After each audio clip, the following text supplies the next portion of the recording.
छोटी चीजें मांगना बुद्धिमत्ता नहीं है।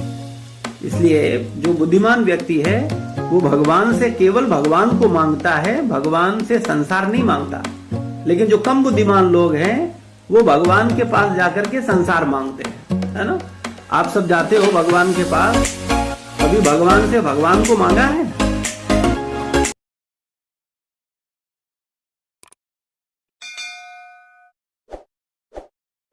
नाम महिमा पर, नाम की क्या विशेषता है, इस पर कुछ ध्यान है। अलग अलग पुराणों में अलग अलग स्थानों पर नाम की जो महिमा गाई गई है शास्त्रों में, उसको पढ़ करके हम लोग समझने का प्रयास कर रहे हैं, जिससे कि हमारे अंदर नाम की महिमा को हम जाने, जिससे कि नाम जप के प्रति मेरा स्वाभाविक आकर्षण उत्पन्न हो और हम भगवान के नाम को महत्व दे पाए। त्रेता युग में 1 साल में, द्वापर युग में 1 मास में और कलयुग में 1 दिन में वही फल प्राप्त हम कर सकते हैं। दूसरा बड़ा महत्वपूर्ण चर्चा हम लोगों ने क्लियर किया था, आप लोगों ने शायद ध्यान नहीं दिया, फिर से सुनिए कि जो व्यक्ति भगवान का निरंतर नाम जप करता है, उच्चारण करता है, किसी आकस्मिक दुर्घटना कोई दुर्भाग्य से होती है, छत से गिरता है, फिसलता है, सड़क पर यात्रा करते समय हड्डी टूट जाने पर, सर्प द्वारा काटे जाने पर, पीड़ा, तेज ज्वर से आक्रांत होने पर, हथियार से घायल होने पर मर जाता है, तो वह कितना ही पापी क्यों न हो, नारकीय जीवन में प्रवेश करने से वह तुरंत मुक्त कर दिया जाता है। यानी भगवान का नाम प्रत्येक, जैसे आप सबने सुना हो, अगर अल्प आयु में यानी छोटी उम्र में आकस्मिक दुर्घटना होती है, एक्सीडेंट होता है या किन्हीं अन्य कारणों से व्यक्ति की मृत्यु होती है अपना पूरा जीवन काल किए बिना, तो ऐसे व्यक्ति को कई बार प्रेत योनि में जाना पड़ता है या अन्य नारकीय योनियों में उसको कष्ट भोगना पड़ता है। लेकिन अगर कोई व्यक्ति भगवत नाम का जप करता है, निरंतर भगवान का नाम जप के प्रति अगर वो गंभीर है, नाम साधना कर रहा है, तो ऐसे व्यक्ति को अधोगति प्राप्त नहीं होती। तो ये अपने आप में बहुत बड़ी बात है ना। आप सबने ये तो सुना ही होगा ना कि अगर किसी की कोई फांसी लगा के मर जाए, कोई छत से गिर जाए या किसी कारण से, किसी नाम जप का साधक तो खैर ऐसा करेगा ही नहीं कि वो आत्महत्या करे, लेकिन अगर किन्हीं आकस्मिक छत से गिरने से, चोट लगने से या किन्हीं कारणों से अगर उसको मृत्यु होती है तो वो निम्न योनियों में नहीं जाएगा।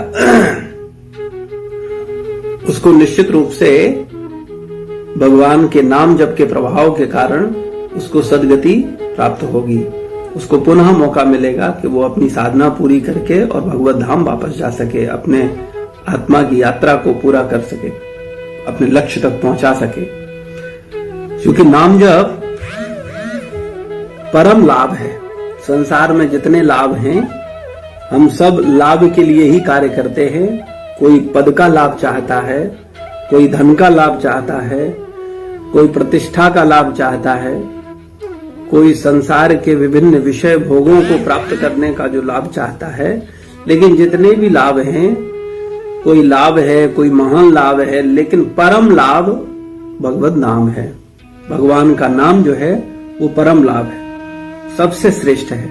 तो इसलिए हम सब लोगों को भगवान के नाम जप पर विशेष ध्यान देना चाहिए। लेकिन चूंकि हम संसार में आ सकते हैं, सांसारिक वस्तुओं में आ सकते हैं, इसलिए भगवान का नाम या भगवान को हम वो महत्व नहीं दे पा रहे हैं जो हम लोगों को वास्तव में देना चाहिए, या जितना क्या हम लोगों को अभी इसका धीरे धीरे एहसास हो रहा है। लेकिन क्या वास्तव में हमको लगता है कि जो भगवान का नाम है या नाम जप है या नाम साधना है, यही परम लाभ है? क्या ऐसा एहसास होता है? आप में से किसी को ऐसा एहसास होता है कि वास्तव में भगवत नाम जो है ये परम लाभ है, ये सबसे बड़ा लाभ है हमारा? क्या ऐसा आप में से कोई महसूस करता है?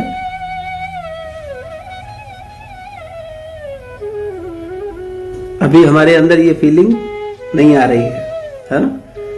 हमको लगता है ठीक है, ये भी जीवन का एक पार्ट है, कि हाँ भाई भगवान का नाम भी लेना चाहिए, लेकिन नाम ही लेना चाहिए इस पर अभी हमारा चित्त बहुत एकाग्र नहीं है। नाम भी तो ठीक है कि और चीजें चल रही हैं, उसके साथ भगवान का नाम भी हो जाए, अच्छी बात है, लेकिन नाम ही जीवन का परम लक्ष्य है, ये बात अभी हम लोगों को समझ नहीं आ रही है, क्योंकि हम अपने को शरीर ही मान रहे हैं।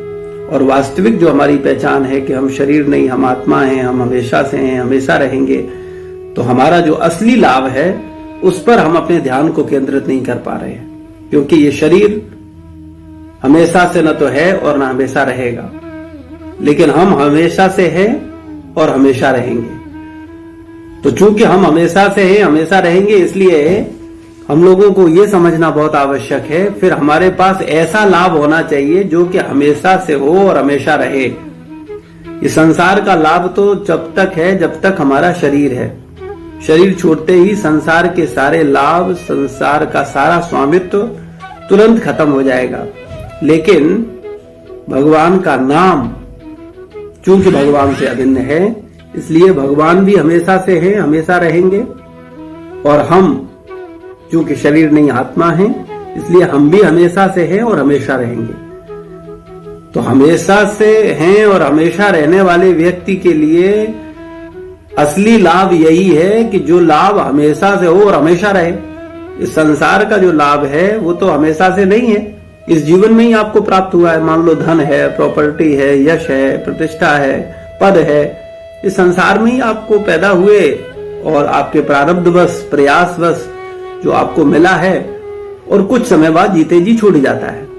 तो ये परम लाभ तो नहीं कहा जा सकता, ये सबसे बड़ा लाभ तो नहीं कहा जा सकता। वास्तविक लाभ तो वही है ना जो हमेशा से है और हमेशा रहे। तो ऐसा लाभ केवल भगवान नाम है, भगवान का प्रेम है, भगवान की भक्ति है। तो इसलिए हम लोगों को भगवान की भक्ति, भगवान से प्रेम, इस पर हमें अधिक ध्यान देना चाहिए संसार की अपेक्षा। लेकिन हम सब लोगों के लिए संसार ही प्रधान रहता है और संसार की चीजों को ही हम अधिक महत्व देते हैं।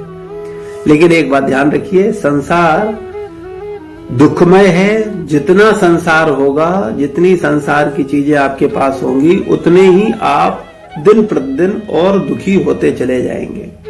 हालांकि संसार आपको ये दिखाएगा कि अब आप और सुखी हो, अब और सुखी होने वाले हो, अब आपके पास इतना नाम हो गया है, अब आपकी इतना प्रतिष्ठा हो गई है, अब आपके पास इतना ऊंचा पद आपको मिल गया है, या अब आपके पास इतना धन हो गया है, इतनी संपत्ति हो गई है।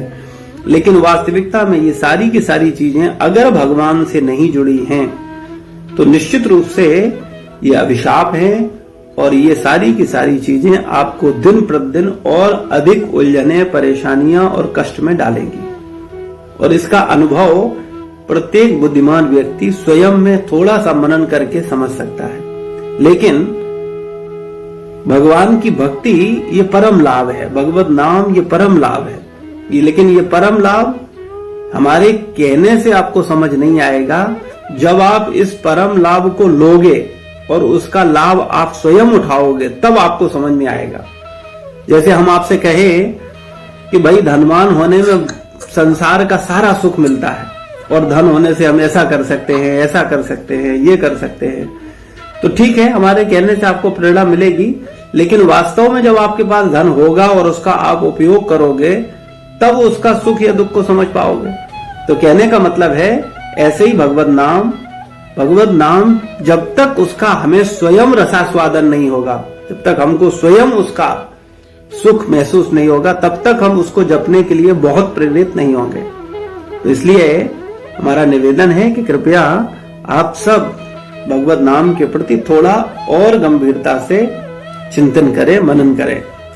शास्त्र में वर्णन आता है, पद्म पुराण में आ रहा है, अनिच्छयापि दहपि स्पृष्टो हुत वहो यथा तथा दहति गोविंद नाम व्यजाद पीरित्यम। पद्म पुराण में वर्णन है, जैसे अनिच्छा से भी स्पर्श कर लेने पर आग शरीर को जला देती है, उसी प्रकार किसी बहाने से भी लिया गया गोविंद नाम, कृष्ण नाम पाप को दग्ध कर देता है। कहने का मतलब है कोई व्यक्ति जानकर आग छुए या अनजाने में छुए, वो तुरंत जलाती है कि नहीं। इसी प्रकार शास्त्रों में और भी उदाहरण दिया गया औषधि का। जैसे औषधि को आप जानो या न जानो, लेकिन अगर उसका सेवन करोगे तो उसका लाभ मिलेगा कि नहीं,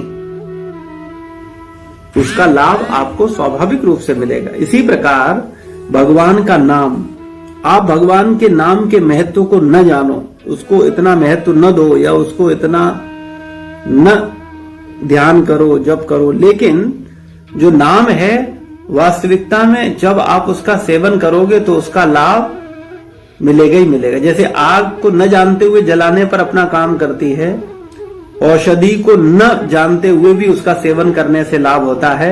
इसी प्रकार से नाम को अगर आप नहीं भी उतनी महिमा समझ पा रहे हो, लेकिन अगर नाम का सेवन करोगे, अगर नाम का जप करोगे, नाम को ध्यान करोगे, चिंतन करोगे, हरे कृष्ण महामंत्र का ध्यान पूर्वक जप करोगे उच्च स्वर में, तो इसका लाभ होगा ही होगा। और क्या लाभ होगा कि आपके सारे पाप केवल इस जन्म के नहीं, अनंत जन्म जन्मांतरों के पापों से हमको मुक्ति मिलेगी। कई बार हम सबके मन में प्रश्न उठता है कि प्रभु जी अभी तक नहीं समझ में आ रहा था कि हम शरीर नहीं, हम आत्मा हैं, तो हमने अपने इस जीवन में पता नहीं क्या क्या पाप किए हैं। और इस जीवन के पाप तो कुछ स्मरण हैं, पूर्व जन्म के पापों का तो कोई स्मरण ही नहीं है कि पूर्व जन्म में भी हमसे पाप हुए हैं। तो इन पापों से कैसे मुक्त हुआ जाए, इन पापों से बचने के लिए क्या किया जाए। अब आगे पाप नहीं करेंगे ये संकल्प ले लिया है हमने, लेकिन जो हो चुके हैं इस जन्म में या इससे पूर्व जन्मों में, उससे बचने का साधन क्या है। तो उससे जब बचने का एकमात्र साधन है भगवान के नाम की शरण लेना, भगवत नाम का जप करना। तो अगर आप भगवान के नाम का जप करोगे तो इस जन्म के ही नहीं, अनंत जन्मों के पाप नष्ट हो जाएंगे। भले ही आप नाम की महिमा को उतना न समझो, जैसे आग को न जानो फिर भी वो जलाई देगी, औषधि को न जानो उसकी महिमा, लेकिन अगर औषधि का सेवन करोगे, दवाई लोगे, तो आपको लाभ मिलेगा ही मिलेगा। इसी प्रकार से नाम, तो इसलिए हम सब लोगों को गंभीरता पूर्वक भगवत नाम का जप करना चाहिए। इसमें हमें आलसी नहीं होना चाहिए। शास्त्र में आगे वर्णन आता है, सकृत स्मृतो पीप गोविंदो नृणाम जन्म शते कृतम पाप राशिम दहत्याशु तूल राशि मिवानला। नाम के द्वारा सैकड़ों जन्मों के किए पापों की राशि उसी प्रकार जल जाती है जिस प्रकार आग से रुई का ढेर। शास्त्र उदाहरण दे दे करके हमको समझा रहा है कि जैसे रुई का बड़ा ढेर हो, पहाड़ जितना ढेर हो, है ना, पर्वत हिमालय जितना ऊंचा रुई का ढेर हो, और उसमें केवल एक चिंगारी अगर चली जाए तो क्या होगा, वो एक चिंगारी हिमालय जितने बड़े रुई के पहाड़ को तुरंत राख कर सकती है। इसी प्रकार से हमारे अनंत जन्मों के जो पाप हैं वो हिमालय जितने अधिक क्यों न हो, लेकिन अगर हम एक बार भी शुद्ध नाम लेंगे, भगवान का पवित्र नाम का जाप करेंगे अपराध रहित होकर के ध्यान पूर्वक, तो वो हमारी समस्त पाप राशि को नष्ट कर देगा, खत्म कर देगा। तो इसलिए शास्त्रों में नाम का बड़ा महिमा दिया गया है, हम सबको इसका सेवन करना चाहिए। और नाम के विषय में क्या कहा गया कि नाम एकमात्र औषधि है, इसको औषधि भी कहा गया। कैसी औषधि है, आधयो व्याधयो यस्य स्मरणाम कीर्तनात् तदेव विलयम यान्ति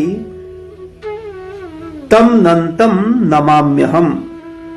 जिनके स्मरण और नाम कीर्तन से संपूर्ण आधियां मतलब होता है मानसिक परेशानियां, है ना, व्याधि मतलब होता है शारीरिक परेशानी, शारीरिक बीमारी, और आधियां मतलब मानसिक बीमारियां, है ना।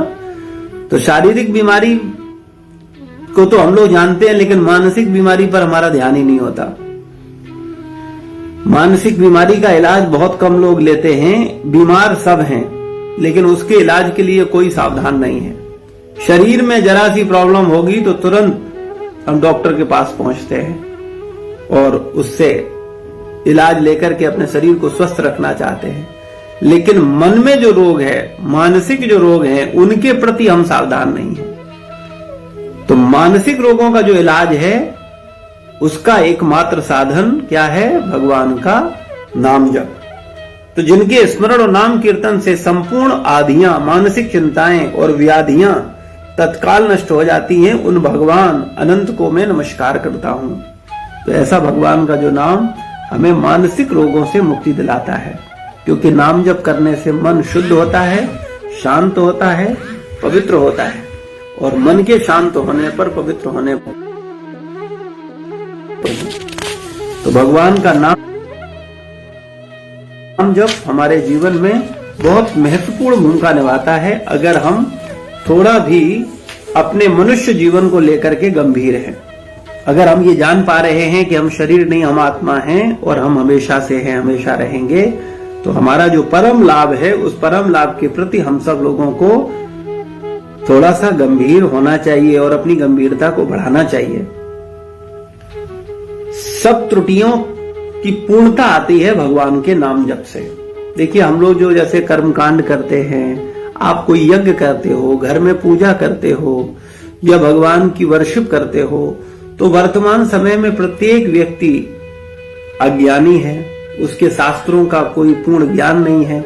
वर्तमान समय में जो पुरोहित हैं, वो भी इतने योग्य नहीं है कि वो हमको शास्त्र की बात को एज इट इज बता पाए। तो जाने अनजाने में भगवान की वर्शिप में, यज्ञ में, पूजा में या अन्य कर्मकांडों में विभिन्न विभिन्न प्रकार की गलतियां बनती हैं। लेकिन उन गलतियों से निकलने का मार्ग क्या है? उन गलतियों से कैसे हम, जो गलतियां बन रही हैं, उसके जो परिणाम होंगे, उनसे बचने का उपाय क्या है? तो शास्त्र बताता है, केवल भगवान का पवित्र नाम। केवल एक भगवान का पवित्र नाम है। जो पवित्र नाम करते हुए यज्ञ करते हैं, जो पवित्र नाम करते हुए भगवान की पूजा करते हैं, जो पवित्र नाम करते हुए कर्मकांड करते हैं, उनके अगर कर्मकांड में, पूजा में, यज्ञ में कोई कमी रहती भी है, तो उसकी पूर्णता भगवत नाम जप से पूरी हो जाती है।